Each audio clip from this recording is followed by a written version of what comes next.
जैसे चारा घोटाला हुआ, चारा घोटाला में लालू प्रसाद यादव पे एफआईआर हुआ, एफआईआर करके उनको जेल भेजा गया। उस तरह यहाँ पर भी एफआईआर होना चाहिए भाई। नीतीश कुमार पे एफआईआर कीजिए, जेल भेजिए। बहुत सारा घोटाला बिहार में हुआ है। जनता का चुने हुए प्रतिनिधि है, तो जनता ने उनको वोट किया तो उनके साथ कैसा व्यवहार करना चाहिए। अगर उनके साथ अच्छा व्यवहार नहीं है, अगर अच्छा व्यवहार नहीं है तो आप सोचिए जनता के माननीय विधायक जो मनेर के हैं भाई वीरेंद्र जी, उन्होंने एक पंचायत सचिव को बोला कि तुम प्रोटोकॉल का ध्यान नहीं रखते हो।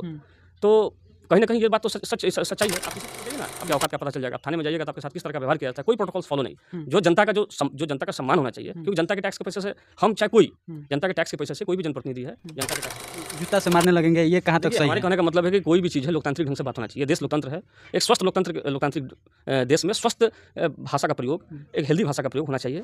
नमस्कार, प्रणाम, हम व्यास जी और आप लोग देख रहे हैं SB4 बिहार न्यूज़। तो फिर से एक बार उपस्थित हुए हैं हम दिनेश सिंह सूर्या जी के निवास पे और बातचीत करेंगे आज अफसरशाही पे, जो कि एक भाई वीरेंद्र यादव जी हैं जो विधायक हैं। उन्होंने एक पंचायत सचिव से बात करते हुए बहुत सारा बात आगे बढ़ गया। सबसे पहले आपका स्वागत है मेरे। बहुत बहुत धन्यवाद और आपके दर्शकों को बहुत बहुत धन्यवाद। क्या कहना चाहेंगे जो भाई वीरेंद्र जी हैं, वो एक पंचायत सचिव से बात करते हुए बहुत बदतमीजी से जो है कि जूता से मारने के तक बात उन्होंने जो है कि बोल दिए, और ये जो है कि बोले कि हम नहीं पहचानते हैं। तो उनको मतलब पंचायत सचिव जो है उनको ये प्रोटोकॉल को फॉलो नहीं किए, इसके बारे में क्या कहना चाहते हैं?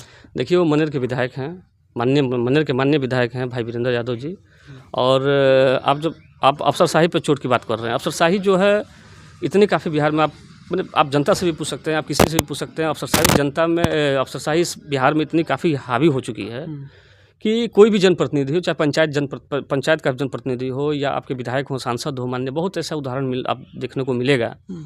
आप कि जैसे वो विधायक जो माननीय सांसद हो या जनप्रतिनिधि हो, किसी अफसर से बात करते हैं या किसी कर्मचारी से बात करते हैं तो उनका जो रवैया है बहुत उदासीनपूर्ण हो रहता है।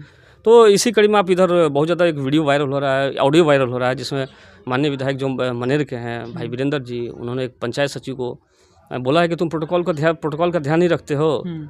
तो कहीं ना कहीं ये बात तो सच्चाई है। आप किसी भी जनप्रतिनिधि से पूछ लीजिए, आप किसी भी जनता से पूछिए कि कोई भी जनता अगर किसी डिपार्टमेंट में जाती है, किसी विभाग में जाती है अपने काम को कराने के लिए, वहाँ पर प्रोटोकॉल्स फॉलो होता है। आप थाने में चल जाइए, और बहुत लोग इस पर रिएक्शन दे रहे हैं, बहुत लोग कुछ उल्टा सीधा भी बोल रहे हैं, बहुत लोग रिएक्शन दे रहे हैं। जब भी इसका एक सचिव स्तर पे जो बिहार सरकार के सचिव हैं उनके उस स्तर पे एक पत्रांक दिनांक करके ऐसा लेटर भी निकला है कि जो भी माननीय विधायक या माननीय सांसद जो भी आपको फ़ोन कर रहे हैं उसके साथ आपका जो व्यवहार है एक सम्मानपूर्वक होना चाहिए। तो वहाँ पर जब भी आप देख रहे होंगे भाई वीरेंद्र जी जब बोल रहे हैं तो बोल रहे हैं कि कौन भाई वीरेंद्र, तो उन्होंने बोला कि भाई हम विधायक बोल रहे हैं। तो एक प्रोटोकॉल्स होता है कि नहीं, विधायक के साथ कैसा, क्योंकि जनता का चुना हुआ जनप्रतिनिधि है ना जी, जनता ने उसको वोट किया है, जनता का चुने हुए प्रतिनिधि है, तो जनता ने उनको वोट किया तो उनके साथ कैसा व्यवहार करना चाहिए। अगर उनके साथ अच्छा व्यवहार नहीं है, तो आप सोचिए कि जनता के प्रति कैसा व्यवहार रहता होगा। आप किसी भी डिपार्टमेंट जाइए, आप थाना में जाइए ना, आपके औकात का पता चल जाएगा। आप थाने में जाइएगा तो आपके साथ किस तरह का व्यवहार किया जाता है, कोई प्रोटोकॉल्स फॉलो नहीं। जो जनता का सम्मान होना चाहिए, क्योंकि जनता के टैक्स के पैसे से हम चाहे कोई जनता के टैक्स के पैसे से कोई भी जनप्रतिनिधि है, जनता के टैक्स के पैसे से जनप्रतिनिधि भी, और प्लस में जो कर्मचारी और अधिकारी भी वो भी जनता के टैक्स के पैसे से ही पल रहे हैं। तो कहने का मतलब ये है कि आप किसी डिपार्टमेंट में जाते हैं और वहाँ पे अगर प्रोटोकॉल्स का फॉलो नहीं होता है, वहाँ व्यवहार नहीं होता है, आप थाने में चले जाइए, कोई प्रोटोकॉल्स फॉलो। आप किसी भी डिपार्टमेंट, आज बिहार के किसी भी डिपार्टमेंट में जाएंगे, कोई प्रोटोकॉल्स फॉलो नहीं होता है। उसमें भी माननीय विधायक जी जब बात कर रहे हैं तो कोई प्रोटोकॉल्स का फॉलो नहीं हुआ। फिर भी माननीय विधायक जी जो हैं भाई वीरेंद्र बता रहे हैं, उन्होंने ये भी कह दिया कि जूता से मारने लगेंगे, ये कहाँ तक सही है? हमारे कहने का मतलब है कि कोई भी चीज़ है लोकतांत्रिक ढंग से बात होना चाहिए। देश लोकतंत्र है, एक स्वस्थ लोकतांत्रिक देश में स्वस्थ भाषा का प्रयोग, एक हेल्दी भाषा का प्रयोग होना चाहिए, और अपनी बात को लोकतांत्रिक ढंग से भी हम अपनी बात को रख सकते हैं, बोल सकते हैं और रख सकते हैं। तो प्रोटोकॉल्स का फॉलो नहीं किया गया, इस पर वो गुस्सा हो गए, और जो भी कहना उसके बाद जो प्रतिक्रिया है, उसके बाद प्रतिक्रिया जो आप देखें सारे लोग देख रहे हैं, सुन रहे हैं।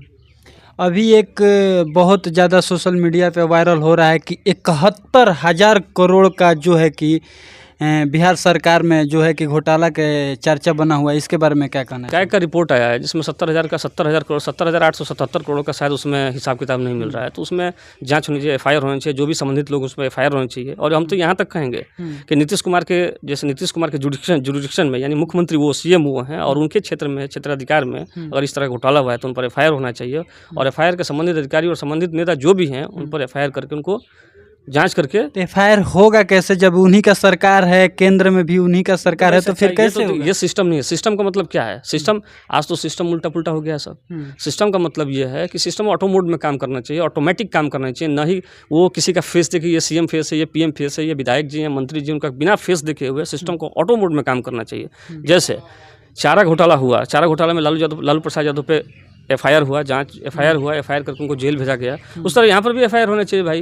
नीतीश कुमार पे एफआईआर कीजिए, जेल भेजिए। बहुत सारा घोटाला बिहार में हुआ है। जब से नीतीश कुमार की सरकार ये आई है तब से बहुत सारा घोटाला हुआ है। किस पर क्या जांच हुआ है? जो तो जिसका राज उसका दुहाई। मतलब जिसकी सरकार है वो अपना तानाशाहीपूर्ण रवैया अपना रहा है।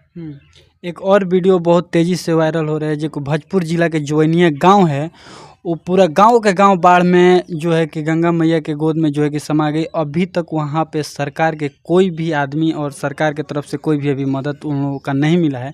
इसके बारे में क्या कहना चाहते हैं? बहुत दुखद बात है। हम लोग भी सोशल मीडिया के माध्यम से चाहे बहुत लोग को देख रहे हैं, हमारे नियरेस्ट से डियरेस्ट आदमी भी जो जा रहे हैं वहाँ पर वीडियो के माध्यम से देखने को मिल रहा है। बहुत ही दुखद बात है कि वहाँ के लोगों को तकलीफ़ों का सामना करना पड़ रहा है और सरकार को इसमें बढ़ चढ़ कर हिस्सा लेना चाहिए। क्योंकि देखिए बाढ़ आज की समस्या नहीं है, बाढ़ तो बहुत दिन की समस्या है। बहुत सरकारें आई गई, सेंटर में भी बहुत सरकारें आ रही हैं और जा रही हैं। ये बाढ़ जो है बिहार को पूरे बाढ़ खाई जा रही है। इस पर एक ठोस कदम उठाना चाहिए।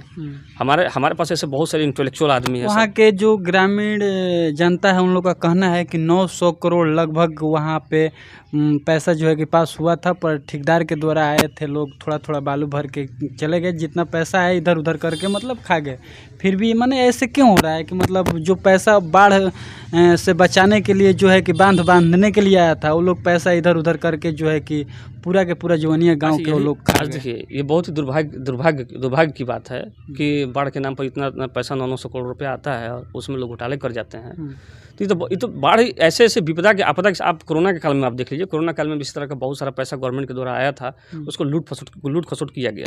बाढ़ भी एक तरह से इन लोग का पैसा कमाने का एक जरिया है, ठीक ना। इस पर ठोस कदम उठाया जाए। हमारे बिहार में या बाहर के जितने भी लोग बाहर पूरे भारत भर में ऐसे इंटेलेक्चुअल आदमी को वहाँ पर बुलाया जाए, उससे राय ली जाए कि इसको रोकने का उपाय क्या है और उस पर ठोस कदम उठा के उस पर नियंत्रण किया जाए। ये तो हर एक साल की बात है। पूरे जनता का पैसा वहाँ पर लॉस हो जाता है, तो उस लॉस को बचाया जाए, ऐसा कोई ठोस कदम उठाया जाए। चलिए बहुत बहुत आपका धन्यवाद, इतना अपना कीमती समय दिए। और आप लोग का क्या विचार है कमेंट बॉक्स में ज़रूर बताइएगा। तब तक के लिए जय हिंद।